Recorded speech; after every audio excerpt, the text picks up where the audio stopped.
Friedrich Nietzsche was a German philosopher and cultural critic who published intensively in the 1870s and 1880s. He is famous for uncompromising criticisms of traditional European morality and religion, as well as of conventional philosophical ideas and social and political pieties associated with modernity. Hello everyone, welcome back to the channel. Today we will take a deep dive into Friedrich Nietzsche's philosophy of will to power. If you are new here, don't forget to like, comment, and subscribe if you enjoy the content. Now let's get started. The will to power is a central concept in the philosophy of 19th century German philosopher Friedrich Nietzsche. It is best understood as an irrational force found in all individuals that can be channeled toward different ends. Nietzsche explored the idea of the will to power throughout his career, categorizing it at various points as a psychological, biological, or metaphysical principle. For this reason, the will to power is also one of Nietzsche's most misunderstood ideas. In his early 20s, Nietzsche read The World as Will and Representation by Arthur Schopenhauer and fell under its spell.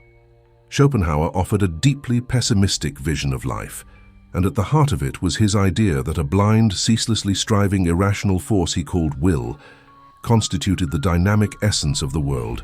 This cosmic will manifests or expresses itself through each individual, through the sexual drive and the will to life that can be seen throughout nature.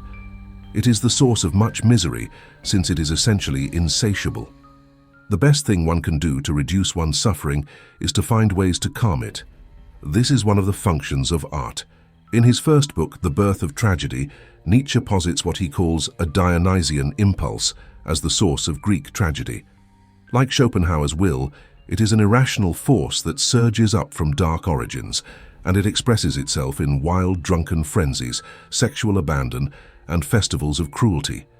His later notion of the will to power is significantly different, but it retains something of this idea of a deep, pre-rational, unconscious force that can be harnessed and transformed to create something beautiful. To understand the inner workings of his work, Will to Power first, we have to talk about where he drew his inspirations: Arthur Schopenhauer and Charles Darwin. Schopenhauer developed the ideology of will to life, that this will is the metaphysical basis for all humanity. This means that beyond the mechanisms of time and space, our perception of the universe is a world consistent with will. This is the true nature of reality. All life that we see is just the end objectification of this will. The will is the origination of all things, and we are the result. Schopenhauer's will to life has two main tenets. Life is suffering, and everything that exists seems to fight to exist. His ideology can be summed up in this quote from his book, The World as Will and Representation. The universal conflict becomes most distinctly visible in the animal kingdom, for animals have the whole of the vegetable kingdom for their food, and even within the animal kingdom, every beast is the prey and the food of another. For each animal can only maintain its existence by the constant destruction of some other. This will live everywhere and preys upon itself, and in different forms, its nourishment. In short, three main points that Schopenhauer tries to establish are that there is the will that shapes all reality. The will is struggle, and the fight for existence incarnate, and this struggle is suffering. Charles Darwin's Origin of the Species was more of an agreement or allegory of Schopenhauer's will to live without the metaphysical aspect. But one of the problems of understanding the will to power is figuring out whether it should be looked at from a metaphysical lens or a physical one. In The Joyful Science, Nietzsche says that the feeling of power, the desire for cruelty, and pity are linked to power. Pity is the lack of power, while cruelty is the opposite. We exercise our power over others by doing them well or doing them ill. That is all we care for. Nietzsche's concept of power was more of a physical or materialistic one than a metaphysical one, more akin to Darwinism than Schopenhauer in his book, The Joyful Science. One of the more intriguing concepts was found in Nietzsche's other book, Thus Spoke Zarathustra, where he dismisses the concept of good and evil as absolute entities or virtues, but more of man-made value systems that can be adjusted, created, or destroyed based on the will to power. That is, to be powerful is to be the arbiter of good or good in of itself, and to be evil is to be the arbiter of evil or evil itself. Values did man only again to things in order to maintain himself. Therefore calleth he himself man, that is, the valuator. Nietzsche says that man creates the concept of good and evil based on the value systems that he creates. In his later work, The Twilight of the Idols, he seems to gradually accept the will to power as metaphysical instead of just physical. In this book, Nietzsche proposes that we think bottom-up instead of top-down. That is, dismissing God as the font of all the virtues and accepting the primordial will to power as man's guiding compass. This should be regarded as the only real thing instead. In The Antichrist, Nietzsche's last work, he still mentions will to power and again uses it as the balance of scales for human morality. What is good? Whatever augments the feeling of power, the will to power, power itself in man. What is evil? Whatever springs from weakness. What is happiness? The feeling that power increases, that resistance is overcome.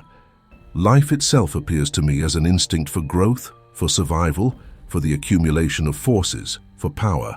Whenever the will to power fails, there is disaster. The lack of power is decadence, its weakness, its entropy. It is only in power is morality, strength, and order derived. The will to power, as Nietzsche conceives of it, is neither good nor bad. It is a basic drive found in everyone, but one that expresses itself in many different ways. The philosopher and the scientist direct their will to power into a will to truth. Artists channel it into a will to create. Businessmen satisfy it by becoming rich. In On the Genealogy of Morals, Nietzsche contrasts master morality and slave morality, but traces both back to the will to power. Creating tables of values, imposing them on people, and judging the world according to them is one noteworthy expression of the will to power. And this idea underlies Nietzsche's attempt to understand and evaluate moral systems. The strong, healthy, masterly types confidently impose their values on the world directly. The weak, by contrast, seek to impose their values in a more cunning, roundabout way by making the strong feel guilty about their health, strength, egotism, and pride. So while the will to power in itself is neither good nor bad, Nietzsche very clearly prefers some ways in which it expresses itself to others. He doesn't advocate the pursuit of power. Rather, he praises the sublimation of the will to power into creative activity. Roughly speaking, he praises those expressions of it he views as creative, beautiful, and life-affirming, and he criticizes expressions of the will to power that he sees as ugly or born of weakness. And that is it, the will to power, a culmination of Friedrich Nietzsche's life work and his posthumous work. If you enjoyed the video, leave your comments in the comments section below. Until next time, farewell.